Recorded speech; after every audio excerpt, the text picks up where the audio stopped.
તો અમદાવાદમાં રફતારના રાક્ષસનો કહેર યથાવત છે। બોપલગુમા રોડ પર કાર ચાલકે અકસ્માત સર્જ્યો છે। કાર ચાલક બીઆરટીએસ ટ્રેકમાં બેફામ રીતે કાર હંકારતો હતો।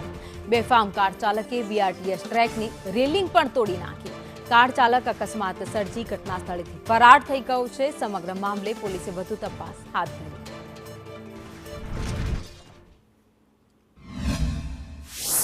રાક્ષસનો કહેર યથાવત જોવા મળી રહ્યો છે। બોપલગુમા બીઆરટીએસ જે મુખ્ય રોડ છે ત્યાં જે બેફામ આવી રહેલા કાર ચાલકે આખી આ બીઆરટીએસ રેલિંગ છે તે ઉડાડી દીધી છે। જોઈ શકાય છે કે એ જે કાર છે તે કઈ હદે સ્પીડમાં હશે કે આખી જે આ બીઆરટીએસ બસ સ્ટોપ જે ખાસ કરીને આવેલું છે ત્યાં પાસેની આખી જે બીઆરટીએસ ટ્રેકની આ રેલિંગ છે તે આખી તોડી પાડવામાં આવી છે। સ્કોર્પિયો કાર ચાલક હતો કે જે રાત્રિ દરમિયાન અકસ્માત સર્જ્યો છે। જે રીતે હાલ આ અકસ્માતને લઈને આખો જોઈ શકાય છે કે રેલિંગ છે તે તૂટી ગઈ છે અને પોલીસ દ્વારા હવે વધુ તપાસ કરવામાં આવશે કે કાર ચાલક કોણ હતો।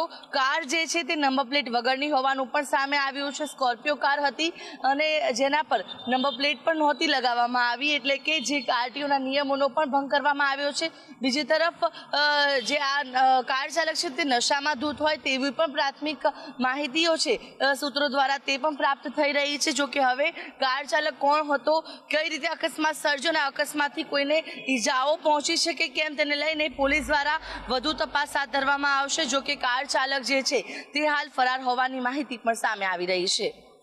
કેમેરા પર્સન મનીષ વાણિયા સાથે આયુષી યાજ્ઞિક, સંદેશ ન્યૂઝ, અમદાવાદ।